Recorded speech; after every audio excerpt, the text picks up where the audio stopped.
My name's Ash Johnson, and in this introductory video I'll be looking at the implications of buying from a company. If you're buying a business from a company, there are actually two ways of structuring the transaction. Firstly, as shown at the bottom of the slide, you could actually buy the assets from the company itself. But secondly, there is another option. You could actually buy the shares from the current shareholders in the company. And there are implications for both buyer and seller in which particular option you choose to take. And I'll be running through some of those in quick time in this short video. So here's a diagram that I've used in my book, How to Start Your Own Business, The Legal Bits Explained. And you'll see here, for the purposes of illustration, I'm using two people, Mark Long and Peter Short. They own the company that is looking to sell up, basically. And there are three buyers, Ian, Sandra and David, and they want to buy into the company, if I can put it like that. They have two options. And the option here, business purchase, or sometimes known as an asset purchase, they can actually, option one, buy the whole of the company. We'll look at that in a moment, assets and liabilities. Or they can choose to buy the assets from the company. The end result then, after buying the assets from the company, is that Ian, Sandra and David would now own the assets because the company sold those assets to them. Here they are, owning the assets. But the company remains in the ownership of Mark Long and Peter Short. They own a company which has still got liabilities, amounts owed to third parties, the bank, other creditors and so on.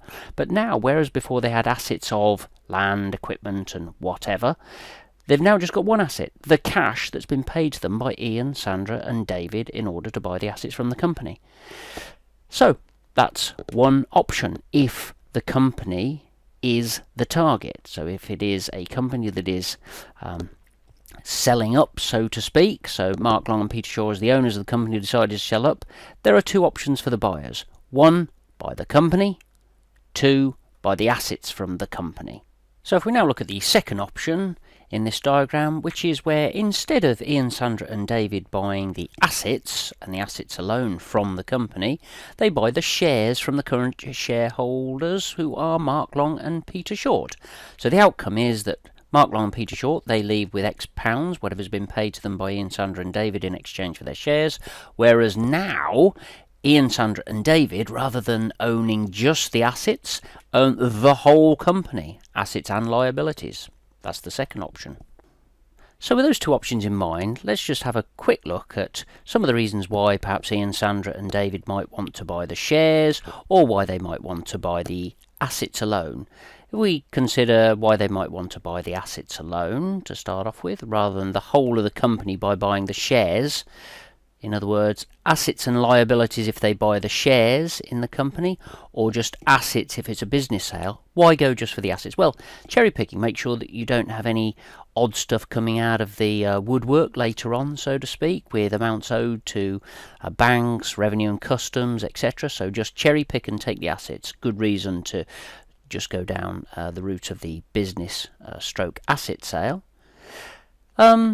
Less investigation needs to be carried out if you're just going to buy the assets, whereas much more due diligence, as it's called, is required to be carried out if you're going to buy both assets and liabilities.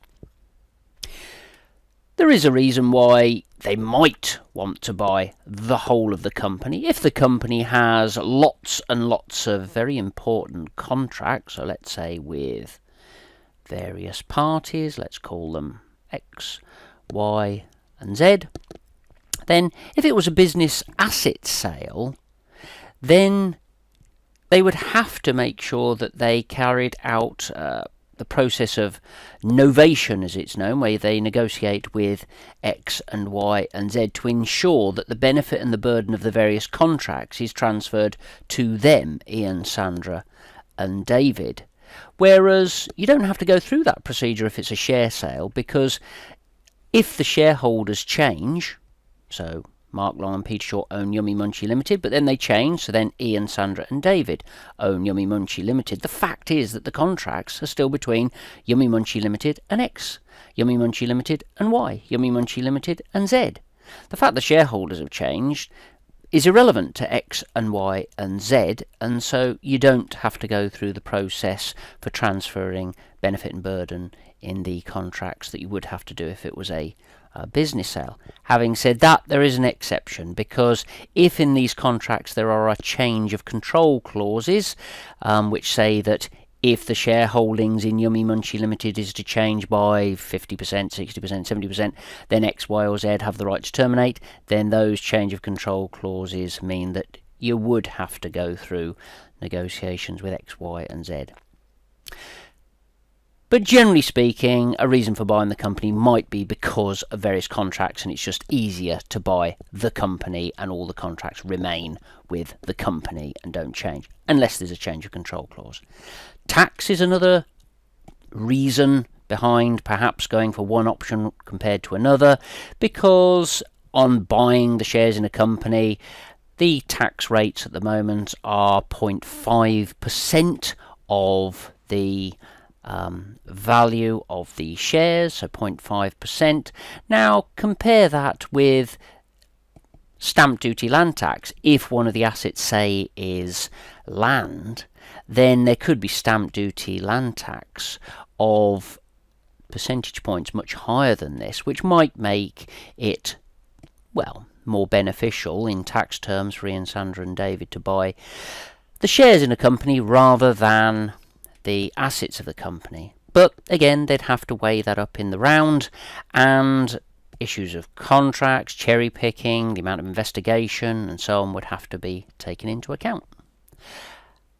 But that's essentially a quick run through the two options that are available if a buyer is looking at targeting a company, and thanks for listening.